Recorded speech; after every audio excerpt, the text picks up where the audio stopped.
감사합니다. 주의 이름으로 환영하고 축복합니다.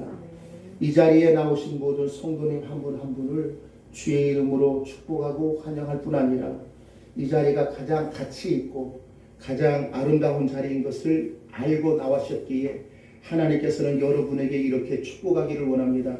하나님께서는 여러분에게 복 주시기를 원하고 하나님은 또한 은혜 베푸시기를 원하며 평강 주시기를 원하는 줄 믿습니다. 아멘 하셨죠? 그렇게 될 줄 믿습니다. 제가 오늘 강단에 예배 준비를 하는데요. 마이크 가지고 1시간 이상 이렇게 씨름을 했는데 지금도 제 마음에 쏙 들지를 않아요. 그래서 조금 우리 집사람 사모는 조금 마이크 소리가 설교 소리가 조금 웅거리나요? 좀 답답하다. 울려요. 혼자 잡아서 그래요. 여기서 마이크로 이렇게 얘기하면 여기서 조정해야 하는데 다 아마추어라 그래요. 목사님이 뭐 있겠습니까? 성경을 보고 기도하고 또한 설교하는 것이 아마 프로인데 그렇지 않다 보니까 그렇게 하는 줄 믿습니다. 자, 오늘은 저는 본문 말씀을 통해서 십자가의 복음의 능력이라는 말씀으로 은혜를 받고자 합니다. 저는 이렇게 설교를 준비하면서 제가 가지는 성경을 보는 그러한 관점을 가지고 설교를 준비하는데 혹여나 이 설교를 이 성경의 구절을 가지고 어떠한 분들은 그렇게 설교를 하고 어떻게 가르칠까 해서 다른 목사님들의 그 설교나 이런 설교문을 제가 이렇게 참고를 하고 있거든요. 근데 가장 많이 설교하는 그러한 제목 중에 보면 십자가의 능력으로 사는 그리스도인들이라고 하는 그 설교를 많이 하셨더라고요.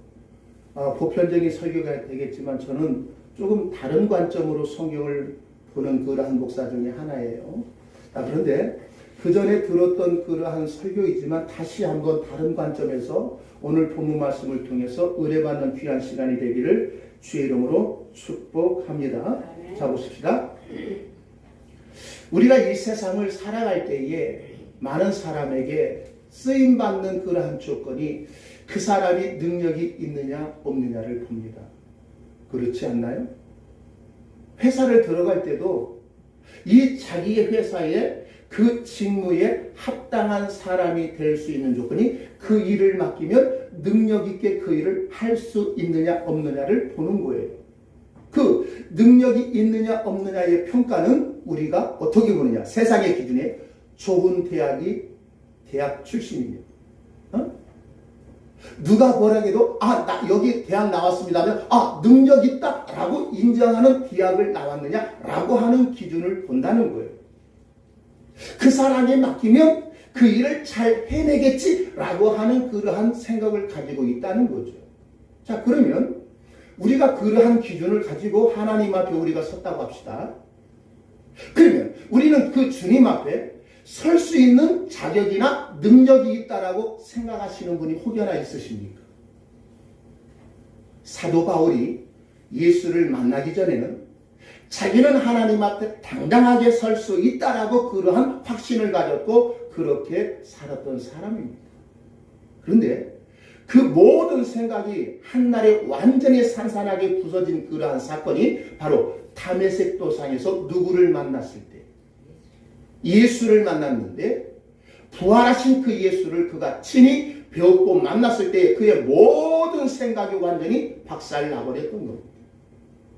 율법으로는 사도 바울은 부족한 것이 하나도 없습니다. 누가 봐도 훌륭한 신앙의 모습이었습니다. 누가 봐도 다른 사람보다 더 열정적으로 하나님을 사랑한다라고 그렇게 생각했을 뿐 아니라 다른 사람들까지도 그를 그렇게 인정했습니다. 그런데 우리 주님은 그렇지 않았습니다. 철저하게 우리 신앙도 마찬가지입니다.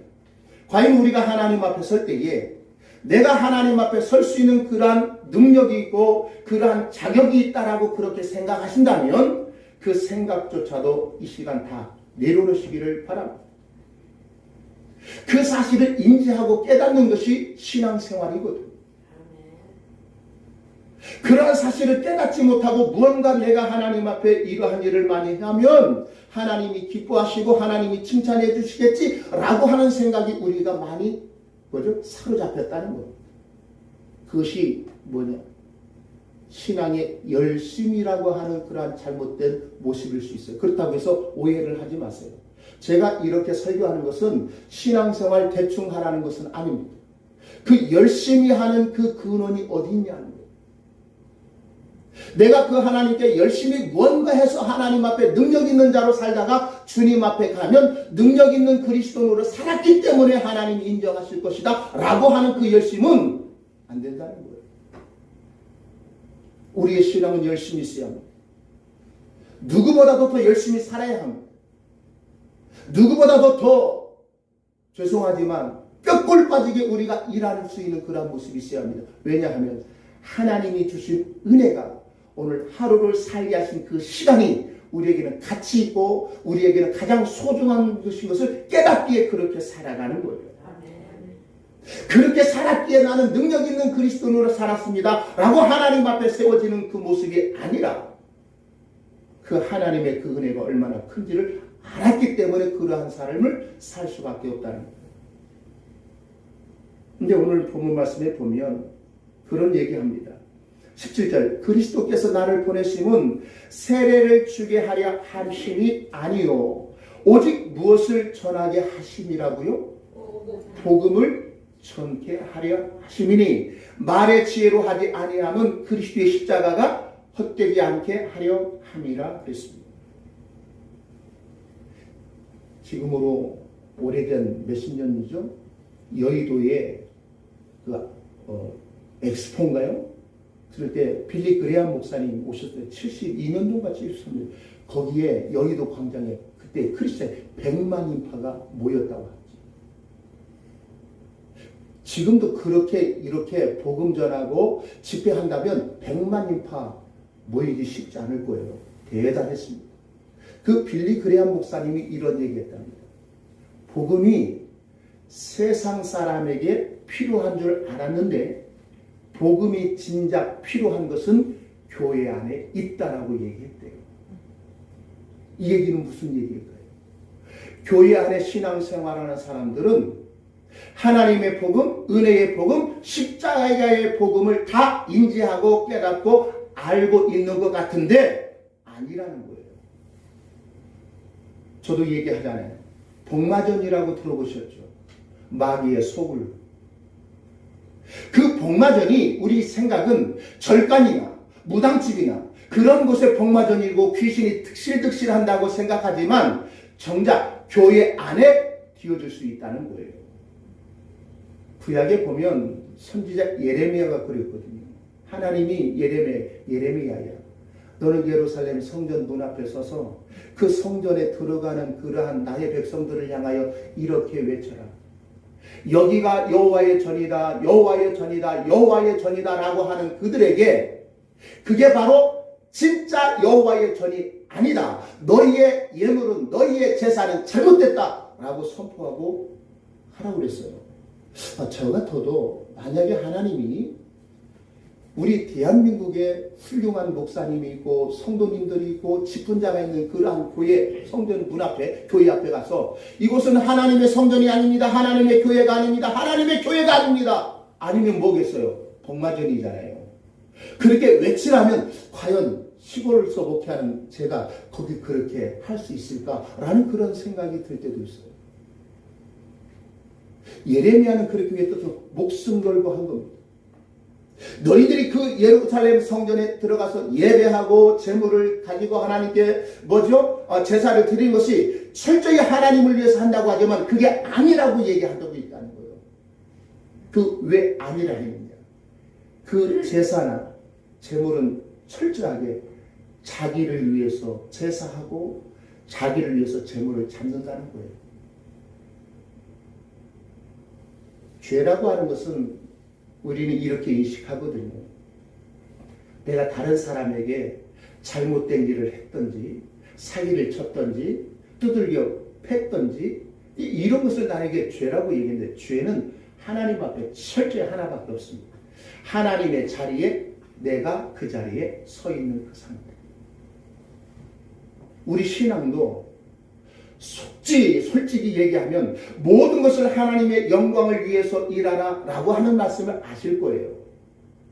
너희가 먹든지 마시든지 무엇을 하든지 다 누구의 영광을 위해서 하라고요? 아시죠? 그래서 우리가 예수 믿는 사람은 하다못해 먹기 전에 뭐부터 합니까? 왜요? 누구께 영광 돌리는 그러한 모습이기. 예물을 하나님 앞에 드립니다. 헌금을 하죠. 연보를 하지 않습니까? 10의 1조를 하지 않습니까? 그것이 누구를 위한 그러한 헌금입니까?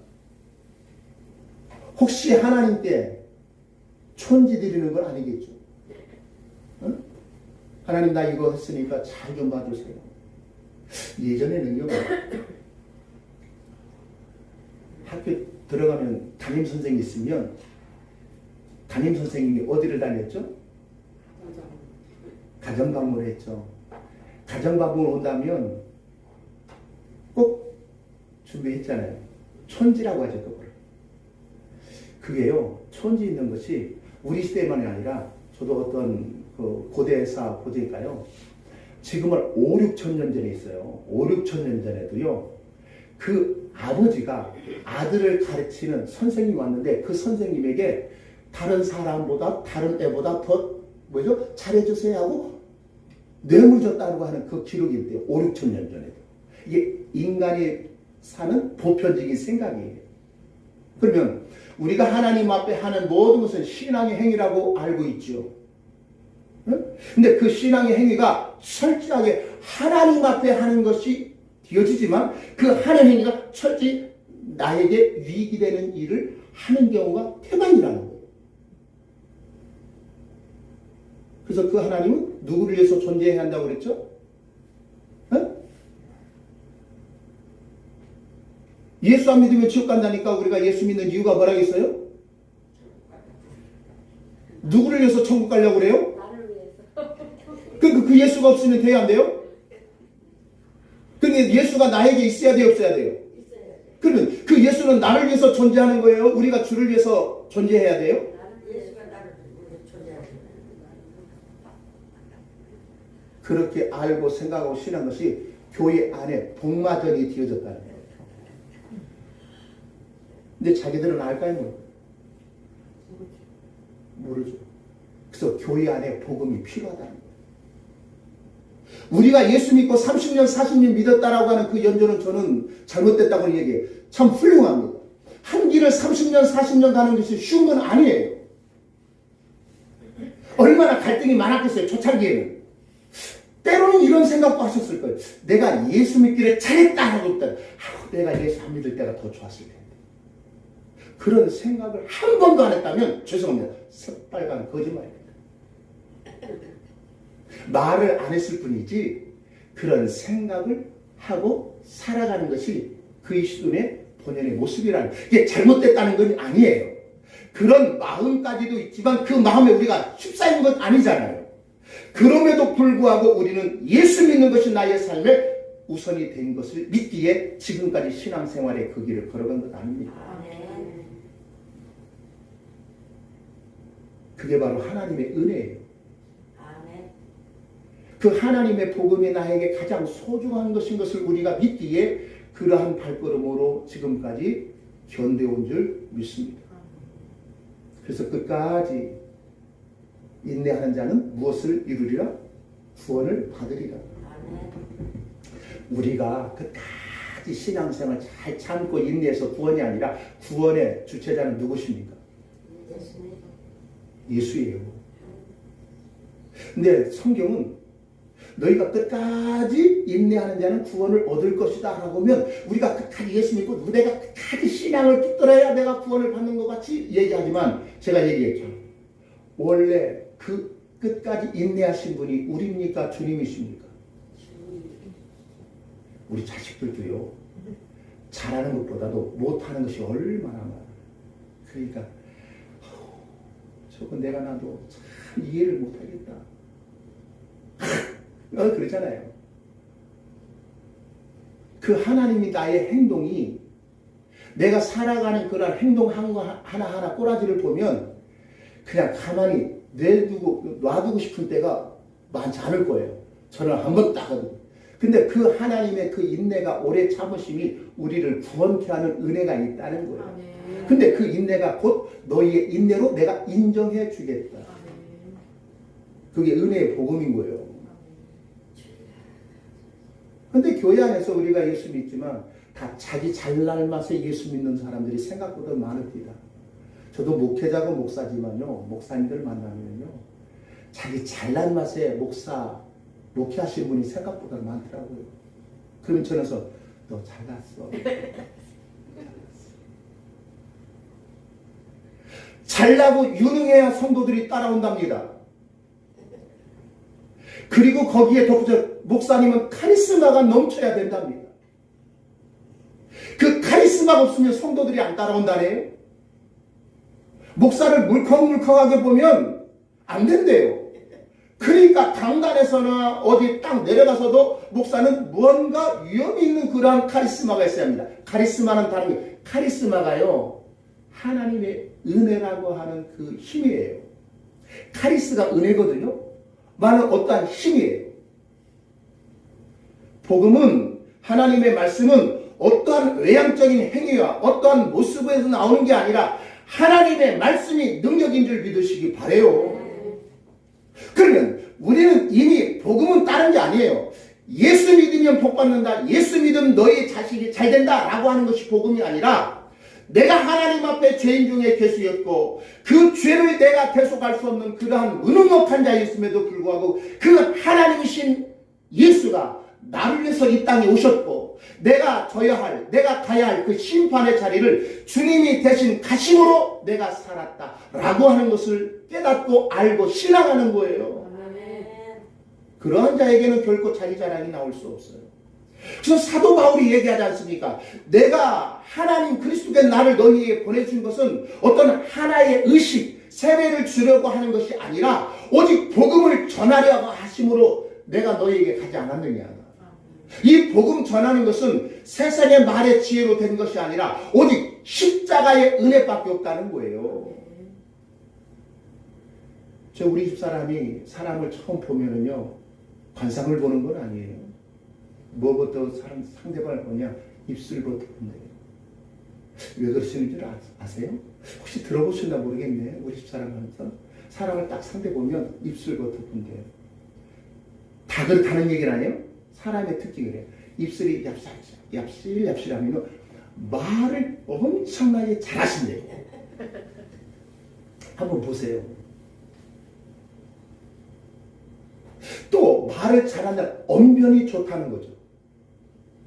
그 사람만 딱 만나서 얘기를 들으면 아닌 것도 그렇게 튀어지는 것처럼 끌려가는 사람들이 있어요, 없어요? 언변이 뛰어나다는 거예요.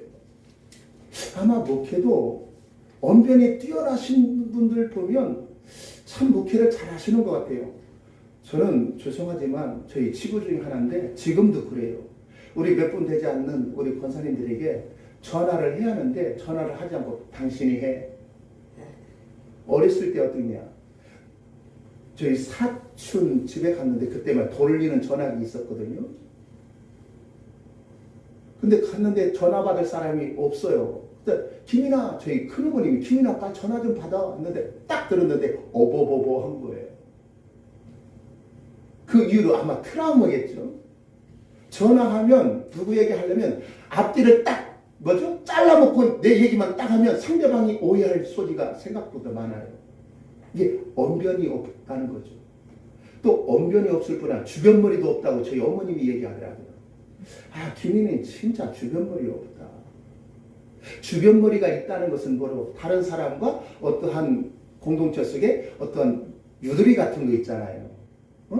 잘 통하는 그런 모습이 없다라고. 그런데요, 제게는 그러한 주변머리나 언변이 없을지라도 내가, 주의 은혜로 주님을 만난 그 믿음의 말을 하라면 1시간, 2시간 더 하고 싶은 그러한 모습이 있습니다.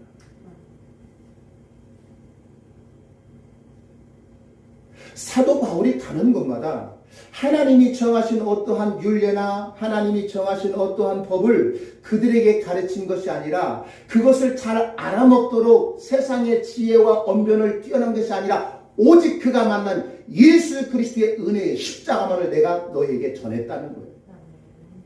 근데 그 전할 때에 반응이 두 가지 반응으로 나타난다는 거죠. 멸망하는 자에게는 무엇으로 나타난다고요? 미련한 것으로.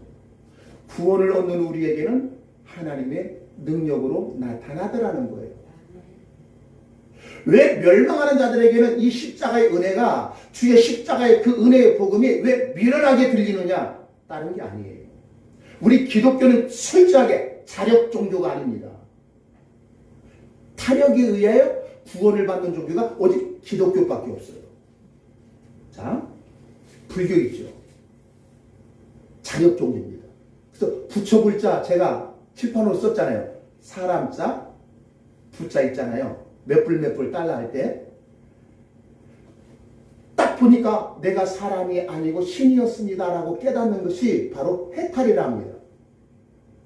결국 인간은 스스로 깨달아 무엇이 되는 거예요? 불교는 신이 되는 거예요. 그러니까 그 절에 가시면 그 여자분들이 계시죠. 여신도들이 계시죠. 그러면 잡일을 많이 하시죠. 그러면 그 잡일을 도와주시는 그 여자 신도들을 뭐라고 부르죠? 안 가보셔서 모르죠. 보살님. 보살님. 그리고 하면 성불하세요 라고 얘기하잖아요. 우리 이남수 권사님 모실 거예요. 거의 가봤어야 그 문을 알지. 저도 안 갔어요. 그런 얘기입니다. 그들이 원하는 것은 자기의 스스로 깨달아 내가 신이 되는 것, 부처가 되는 것이 불교의 핵심이에요. 그래서 수도하고 정진하잖아요. 자기 몸을 뭐예요? 절제를 하잖아요. 그것이 어디에 들어왔느냐? 기독교도 들어온 경우가 생각보다 많아요. 너희들이 하나님께 열심을 해서 하나님 앞에 갈 수 있다. 당신들이 그 열심이 없으면 하나님 앞에 갈 수 있다고 생각하느냐? 꿈에서 깨라. 그러니까 우리가 열심을 내서 그 주님 앞에 가려고 열심을 내야 한대요.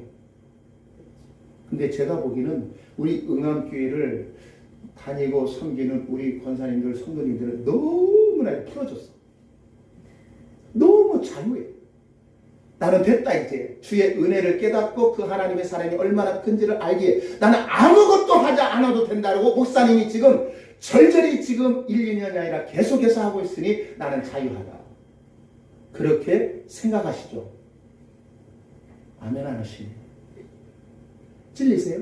못 되셔서? 그게 복음이에요. 믿으세요.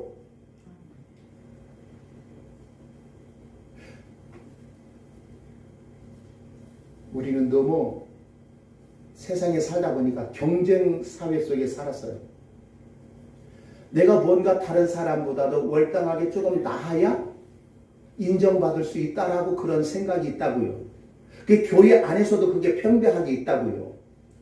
그러니까 그 권사님보다는 내가 조금 더 열심히 해야 하나님 앞에 가서 인정을 받는 거지. 하나님 앞에 그 사람보다 못하면 내가 두려운 거예요.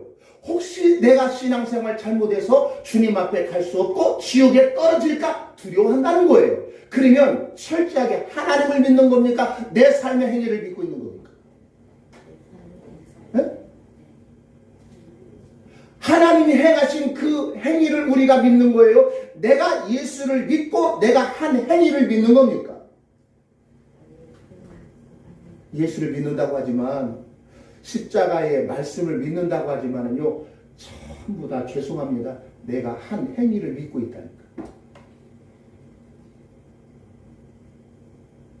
내가 그 사람보다 더 많은 것을 행했을 때 하나님 앞에 가면 나 잘했지요 라고 칭찬받을 수 있다라고 하는 자기의 행위를 믿을 때 그는 그 하나님이 우리에게 행하신 그 십자가 은혜가 나에게 하나님의 능력이 아니라 내가 이렇게 사는 것이 나에게 신유 능력이 있다는 거예요. 그게 아니라고 저는 지금 역설을 하고 있잖아요. 제발 좀 깨닫기를 바랍니다.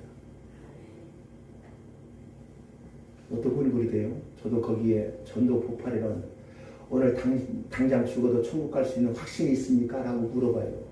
그럼 우리는 어떻게 대답합니까? 아멘, 갈 수 있습니다. 그러면 어떻게 갈 수 있습니까? 예수 믿기. 아니, 교회 오면 다 예수 믿는다니까요. 다 예수 믿기에 지금 주일날 교회에 와서 정한 시간에 예배를 드리고 말씀을 듣고 하다못해 내가 가진 돈을 주께 드리네. 찡그리고 내려다니네. 웃어가면서. 목사님이 이렇게 쳐다보잖아요. 헌금할 때. 지금 우리 들을 때는 전부 다 드리지만 예전에는 바구리 돌렸잖아요. 헌금 바구리. 그때 주께 드리네. 주께 드리는데 찡그리면서 드리는 사람 없다고요. 다 바친다고. 누구에게 전부 다 바친다고요? 하나님께. 그런데 교회 안에서도 십자가의 은혜의 복음의 능력이 뭔지 모르고 예수 믿으면 이렇게 하고 저렇게 하는 것이 예수 믿는 것이다 라고 그렇게 알고 신앙생활에서 딱 주님 앞에서 내가 너를 알지 못해. 그런 얘기 들을 사람이 첫 번째는 목사가 많을 겁니다. 응? 저도 물어봤어요. 목사님들 만나면 제가 죄송하지만 작년부터 노회장이라고 하는 것이었는데요. 저희 노회도 얼마 몇 분 됐죠. 산산 분열됐습니다. 완전히 뽀개졌습니다. 한 교단이요. 4쪽 났습니다. 4쪽. 거기 앞장섰던 그 선배 목사님 제가 죄송하지만 대놓고 는 못하고 노회 목사님들 보면 욕한 적이 있습니다. 그게 무슨 목사냐세요? 죄송합니다. 목사님이냐고. 안 했거든요, 제가.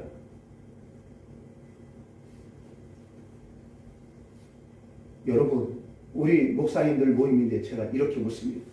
목사님들 여기 나오신 모든 목사님들 죽으면 100이면 100 전부 다 천국 갈 수 있는 확신을 가지고 지금까지 목회하시고 지금까지 살아오신 거죠? 아멘 합니다.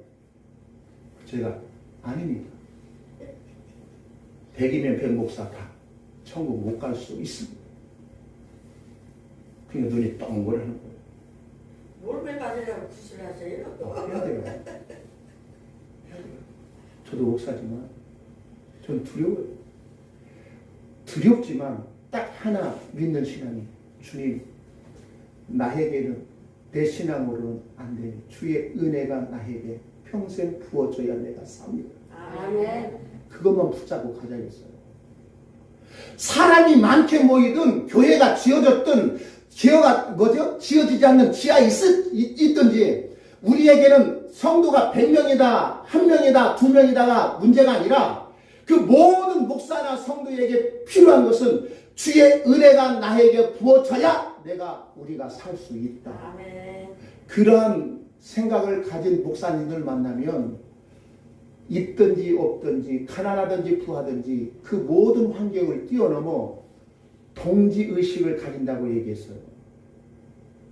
그래서 우리 목회자는 동역자보다도 동지라고 얘기합시다 라고 얘기했어요. 동지. 그랬더니 어떤 목사님이 조금 저를 친하게 지낸 목사님이 김 목사님 동무가 어떻습니까? 김동무, 최동무. 우스갯소리거든요. 근데 동무는 저기 동무고 우리는 동역자라고 하는 그 단어보다도 더 친밀하게 해서 동지라고 하는 단어를 저는 쓰고 싶다. 왜? 우리가 동지 할 때는요, 이 일제시대 때에 나라 뺏겨가지고 독립투사들이 서로 만나면 뭐 했습니까? 동무라고 해요. 동지. 왜요? 목숨 걸고 나라를 회복하는데 하나 되어준 사람들이잖아요. 목회자가 뭡니까? 성도들이 뭡니까? 바로 주의 은혜가 우리에게 없으면 안 되는 그러한 사실을 인지하고 살아가기 때문에 서로 만나면 귀하게 여기는 겁니다. 그 사람이 나보다도 더 나은 그러한 학벌과 학식이 있어서 그 사람을 더 존대하는 게 아니라 나보다도 알지 못하고 많은 것을 가지지 못했을지라도 주의 은혜가 얼마나 큰지를 나도 알고 그를 안다면 서로 귀하게 여기는 거예요. 그게 하나님이 보시는 가치관이에요. 하나님이 보는 기준이에요. 십자가의 은혜를 얘기할 때에 멸망하는 자는 미련한 것을 바로 뭐냐? 야, 예수 없이도 나도 인간답게 살면 좋은 곳에 갈 수 있지. 뭘 구질구질하게 그렇게 새벽기도 쌓고 성경 읽고 그냥 더운 날 가서 전도하고, 그렇지 않아도 내가 돈이 있으면 어려운 사람들 나눠주면 나는 죽으면 좋은 곳에 갈 수 있잖아 라고 생각하는 사람들은 십자가의 은혜를 얘기하면 미련한 것으로 그렇게 받아들인다니까요. 이 동네에서도 많을 거예요. 이남수 권사님, 예수 믿어야 천국 간다. 꼭 예수 믿어야 돼? 나 당신보다 더 훌륭하게 살고 있잖아. 예수 믿는 사람들은 미련하게 보는 것은 왜 내 돈 가지고 막 퍼주냐는 거예요. 목사 먹여 살리냐는 거예요. 근데 10의 1조를 잘 아끼다. 교회 다니면 10의 1조를 해야 한다며? 만약에 100만 원 들으면 10의 1조는 10만 원은 하나님 앞에 바친다는 얘기야. 목사한테 바친대요. 또 불신자게. 미련하게 보이는 거예요. 근데 우리는요. 구원은 우리에게는 하나님의 능력이라는 거예요. 저는 이 말 한마디만 하고 다음 주에 나옵니다. 자, 그러면 복음은, 하나님의 은혜의 복음은 우리에게 어떠한 능력이 되냐? 구원의 능력인 줄 믿습니다. 아멘. 자, 구원은 우리가 가난한 자 구원받는다는 것은 진짜 물질이, 경제가 쪼그라들고 해가지고 결국 그러한 코너에 걸리면 사람이 가지는 생각은 이 세상 더 살 의미가 있어요, 없어요? 그래서 가난해서 예전에 저기 위에 쪽에서 새 모녀가 자살한 사건도 있었잖아요. 또 한 청년이 같이 직장을 들어가려고 막 몇 수십 번 원서를 냈지만 전부 다 들어가지 못해서 그냥 자살한 그런 것들이 있잖아요. 가난하다고 쫄리나 보면 그 가난한 자에게 구원은 무엇이겠습니까? 돈 있는 것이 구원이잖아요. 자, 그러면 나는 질병에서 지금 곧 있으면 죽는다고 하는 사망 선고했을 때 그에게 구원은 무엇입니까? 건강 회복하는 거. 그에서 구원이잖아요. 환경의 변화가 구원이잖아요. 근데 성경이 얘기하는 하나님의 능력의 복음은 환경의 변화가 아니라 죄에서 구원의 능력이라는 거예요. 이것만은 철저히 잊지 마십시오. 십자가의 말씀이, 십자가의 은혜는 우리를 구원하는 능력이 있는데 우리의 죄에서 구원이지 내 삶의 가난에서 구원이 아니라는 거예요. 근데 예전에는 그렇게 가르쳤던 분이 생각보다 많았습니다. 그 대표자들이, 죄송합니다, 부흥 강사들이 그렇게 외쳤습니다. 예수 열심히 잘 믿는 사람은요, 가난하면 부자 되어진다라고 그렇게 가르쳤습니다. 그게 복음이라고 왜곡됐습니다. 내가 지금 예수를 믿지 않았는데 질병의 그러한 고통 중에 있을 때 예수 열심히 잘 믿으면 그 질병은 떠난다라고 얘기했습니다.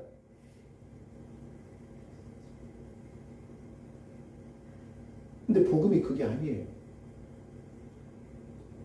복음은 철저하게 하나님의 능력이, 죄에서 구하는 능력이 바로 하나님의 십자가의 은혜의 복음인 줄 믿습니다. 아멘. 죄라고 하는 그 죄로 인하여 나타나는 현상이 가난과 기근과 질병과 사망과 저주, 심판이 온 거예요. 예수님이 이 땅에 오신 것은 가난의 문제 해결하려고 이 땅에 오신 거 아니에요. 질병의 문제를 해결하려고 이 땅에 오신 것이 아니라 그 죄의 그러한 결과로서 오게 하는 그 근원, 완전히 그 뿌리를 뭐 하려고? 소탕하려고 오신 거예요. 그게 하나님의 능력이 아니면 안 된다는 거예요. 인간의 노력으로 그러한 죄의 문제를 해결할 수 있다, 없다? 없다. 그러니까 하나님이신 예수님이 인간의 몸을 입고 이 땅에 오셨다는 거예요. 나와 같은 그러한 존재로 이 땅에 오셨다는 거예요. 너는 할 수 없으니 내가 하겠다는 거예요. 그것을 우리는 믿는 겁니다. 그러니까 우리가 하나님 앞에 한 것이 있어요, 없어요? 네? 그러면 주님 앞에 가면 받을 상이 없다라고 우리는 또 생각하잖아요. 이미 우리는 상을 받았습니다. 영원한 생명이라고 하는 상을 받으신 줄 믿습니다. 아멘. 우리에게는 이 죄악된 세상에서 죄를 범하다가 가면 결국 영원한 심판의 자리에 있을 수밖에 없는 거죠. 근데 그 모든 문제가 예수를 통해서 해결받았잖아요. 아멘. 그보다 엄청난 그 상급이 더 있어요? 없어요. 근데 무슨 놈이 열심히 해가 더 큰 상을 받자요. 그 나라에서 더 큰 상 받자고. 그리고 헌금 많이 내라고. 저도 그랬으면 좋겠어요. 우리 권사님들 돌아가실 때요, 전 재산 교회에다 바치면 하나님께서 큰 상으로 주실 겁니다. 천국 가면. 자식 주지 마세요. 대갈통 터지게 싸워요. 그 재산 가지고. 그러니까 바치고 가야지. 큰 상을 받기 위해서는. 아니 올시다. 이미 우리는 예수 십자가의 복음의 능력으로 구원을 받았는데 어디로부터? 죄로부터 구원받은 거예요. 가난은 저주라고 얘기합니다. 두 사람이. 아니에요. 가난이 때로는 내가 예수를 모르실 때에 예수를 만날 수 있는 하나의 접촉점이 되어줄 수 있다는 거예요. 아멘. 나에게 예수를 모를 때 질병이 오죠. 그 질병이 없고 건강할 때는 예수 없이도 내가 잘 되는데 했던 사람이 완전 꼬꾸라져가지고 그 질병을 인하여 누구를 만나는 계기가 되어주는 거죠? 예수 만나는 계기가 됐다면 그 질병의 약함은 그에게 폭이라는 거예요. 근데 그 질병을 통해서 예수를 만났는데 그 질병이 계속하는 경우가 있어요, 없어요? 끊어지면 좋겠어요. 근데 그 질병이 죽을 때까지 짊어지고 가는 사람이 있다는 거예요. 사도 바울이 그랬잖아요. 복음 전할 때 하나님, 제가 복음 전하는데 내 질병 때문에 복음 전하는데 많이 거침돌 되는 거 아닙니까? 창녀불이 되는 거 아닙니까? 어떤 사람들은 안질이다, 간질이다, 언변이 더럽게 말 못한다, 어버버한다. 그러니까 그것 좀 고쳐주세요 라고 3번씩이나 기도했다는. 이 성경의 세배는요 완전수거든요. 그럴 때 주님이 그 얘기합니다. 내 은혜가 내게 족하도다. 내 육체의 가시가 너를 그렇게 온전케 하는 하나의 도구가 되어집니다. 그때부터 사도 바울이 그 육체의 가시를 빼달라고 기도한 적이 없어요. 이 육체의 가시라면 우리가 스콜로스인데요, 이 대꼬챙이 있죠. 우리 가시라면 조그마한 가시인데 아니에요. 사도 바울이 쓴 그 가시는요, 새꼬챙이 만든 큰 있잖아요. 그것이 육체의 가시로 뭐죠? 관통한 상태. 움직일 때마다 얼마나 고통이 심하겠어요. 그럼에도 불구하고 그 은혜가 은혜 되게 하신 그 사실 앞에, 하나님 앞에 내가 감사하리로다. 그에게 가장 큰 은혜는 나 같은 것을 주님이 구원하신 그 은혜가 얼마나 큰지를 알기에 내 육체의 질병 야약함을 고쳐주지 아니함에도 불구하고 내가 주의 은혜를 노래하며 그 은혜를 전하는 그러한 삶을 사는 것이 사도 바울의 삶의 여정이 아닙니까? 저는 이 자리에 나오신 모든 분들이 다 사도 바울과 같이 살라고 하는 얘기를 하지 않습니다. 그러나 내 삶 속에 주신 어려움, 환경에서 문제가 있을지라도 그 문제 때문에 하나님은 나를 버리셨다라는 생각을 저버리시고 그 문제 속에서 더 하나님의 은혜가 얼마나 큰지를 깨닫는 그 자리에 쓰시면 그게 진짜 하나님의 은혜를 알고 살아가는 성도라는 거예요. 하나님, 내 모든 것을 고쳐주세요, 내 모든 것을 채워주세요가 아니라 하나님 부족하지만 하나님의 은혜가 얼마나 큰지를 오늘 또 깨닫는 그 은혜의 자리에 살게 해주세요 라고 하는 그 자리에 세워지기를 원합니다. 말을 맺습니다. 지금 우리 기독교가 거의 20년이 돼가는데 100주년 기념회를 대한민국에 크게 했습니다. 그때 그 주제가 하나님 우리를 살려주세요라는 그런 타이틀을 가지고 했답니다. 전 동참을 안 했거든요. 기독교 100주년. 뭘 살려달랍니까? 우리는 주님 앞에 철저히 하나님, 내가 뭔가 하려고 하는 그 욕망과 그러한 열심을 하나님 앞에 죽여주세요 라고 하는 그러한 외침이 있어야 돼요. 내가 하는 모든 것을 하나님을 위해서 한다라고 하는 그러한 나에게 힘을 달라고 하는 것이 아니라 하나님, 내가 하려고 하는 그 능력을 다 샅샅이 십자가에 죽어지고 하나님의 능력으로만 그 일을 우리가 감당할 수 있도록 우리를 인도해 주세요 라고 하는 그 자리에 서야 하거든요. 그게 주의 은혜를 알고 복음을 인식하는 성도의 바른 삶의 모습에서 나오는 그런 외침인 거예요. 그래서 우리는 날마다 주님 앞에, 주님 오늘 또 내가 살려고 했는데 주님 오늘 또 내 자신을 주님 죽여주세요. 죽여주세요. 내가 죽어지고 그 안에 주의 생명의 능력이 나타나는 줄 믿습니다. 아멘. 그게 복음의 능력, 하나님의 말씀의 능력을 경험한 자가 나오는 그러한 신앙의 외침인 것 아멘. 필요하겠습니다.